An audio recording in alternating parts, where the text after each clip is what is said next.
Pour commencer, je vous propose de faire un rappel sur le fonctionnement des sites statiques. Sur cette figure, nous avons à gauche le poste client et son navigateur. À droite, nous avons le serveur web et la page HTML. Pour illustrer son fonctionnement, nous allons voir le cas de figure d'un internaute qui désire consulter une page web. Celui-ci va saisir l'URL de cette page dans le navigateur. Dès sa validation, une requête HTTP est envoyée au serveur. Une fois réceptionnée, le serveur va rechercher la page HTML en question et la renvoyer via le même protocole vers le navigateur. La page HTML, une fois arrivée côté client, va être interprétée par le navigateur et le contenu de cette page va s'afficher à l'écran de l'ordinateur. Le fonctionnement des sites statiques est très simple. Cependant, il manque d'interactivité. En effet, sur un site statique, la seule interactivité possible est l'utilisation des liens hypertextes qui permet de passer de page en page. Nous allons voir qu'il est possible d'utiliser des sites interactifs côté client ou interactifs côté serveur pour compenser ce problème. Cette figure illustre le fonctionnement du site interactif côté client. Nous retrouvons à gauche de la figure le client et son navigateur. À droite de la figure, nous retrouvons le serveur web avec la page HTML. Remarquons que cette fois, du code JavaScript a été inséré dans la page.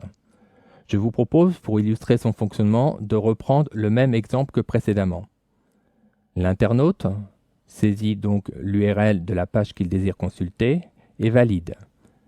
Une requête est alors envoyée sur le serveur web. Celui-ci localise la page HTML et avec cette fois le code JavaScript et retourne l'ensemble sur le navigateur. Celle-ci est interprétée et le code JavaScript vient se loger en mémoire. Celui-ci restera en attente de l'événement pour lequel il a été programmé. Si nous prenons l'exemple d'un rollover, dès que l'internaute passera sa souris sur l'image, celle-ci sera inversée par l'image alternative. Les sites interactifs côté client ont l'avantage d'être rapides. En effet, le programme étant placé côté client, il s'exécute très rapidement. Cependant, le fait que le code source du programme soit présent côté client engendre des problèmes de compatibilité avec les navigateurs et des problèmes de sécurité. Nous allons voir par la suite le fonctionnement des sites interactifs côté serveur. Cette figure illustre le fonctionnement des sites interactifs côté serveur. À gauche de cette figure, nous avons notre client et le navigateur. À droite, nous avons le serveur web. Cette fois, un module préprocesseur PHP a été intégré sur le serveur web. La page HTML est cette fois remplacée par une page portant l'extension .php et du code PHP est intégré dans cette page. Reprenons le fonctionnement de l'exemple précédent. L'internaute saisit l'URL de la page qu'il désire consulter et l'envoie. Celle-ci est envoyée via la requête HTTP sur le serveur. Le serveur localise la page PHP concernée et la renvoie via le préprocesseur. Celui-ci va scanner chaque ligne de la page jusqu'au moment où il va trouver le code PHP et l'interpréter. Le résultat de l'interprétation du code PHP va être ensuite envoyé sur le navigateur. Il faut bien comprendre qu'à ce niveau, la page HTML envoyée ne contient absolument plus de code PHP, mais uniquement le résultat de l'exécution du programme PHP. Celle-ci est donc interprétée de la même manière que dans notre premier cas, les sites statiques. Contrairement aux sites interactifs côté client, l'exécution du programme, dans notre cas, est plus longue. En effet, celle-ci doit être envoyée sur le serveur, exécutée, puis renvoyée sur le navigateur. Par contre, le fait que la page renvoyée soit une page de HTML, nous n'aurons plus de problème de compatibilité avec le navigateur. D'autre part, comme il n'y aura pas de code PHP dans cette même page, nous n'aurons plus non plus de problème de sécurité. Cette figure illustre le fonctionnement d'un site dynamique. Nous avons à gauche le client et son navigateur. À droite, nous retrouvons la même structure de serveur web que nous l'avions dans le site interactif côté serveur. Au-dessus, un nouveau serveur a pris place. Ce serveur est un serveur de base de données. Il permettra de stocker des informations.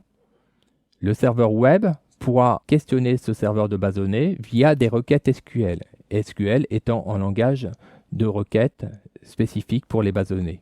L'information retournée par la base de données sera ensuite intégrée directement dans la page avant qu'elle ne soit renvoyée au navigateur pour son affichage dans l'écran de l'ordinateur. Pour illustrer le fonctionnement de l'exécution d'un programme côté serveur, je vous propose de détailler le fonctionnement de l'interprétation de cette page. Première chose, la page PHP doit impérativement porter l'extension .php. Sinon, celle-ci ne sera pas interprétée par le préprocesseur et sera envoyée directement sur le navigateur, ce qui aura comme conséquence d'afficher tout le code source de la page à l'écran. Dès qu'une page PHP est interprétée par le préprocesseur scanne chacune des lignes en partant du haut de la page. Les codes HTML vont donc être recopiés sur la page sortante, celle qui sera donc envoyée au navigateur.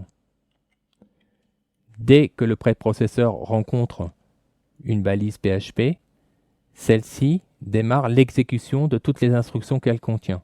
Le résultat de cette exécution sera ensuite inséré dans la page PHP qui sera renvoyée au navigateur.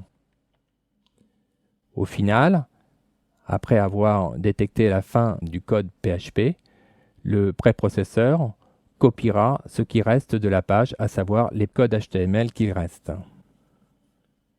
La page PHP résultante sera ensuite renvoyée au HTML et nous pouvons remarquer que cette page ne contient plus aucun code PHP, elle contient juste le résultat de l'exécution du programme.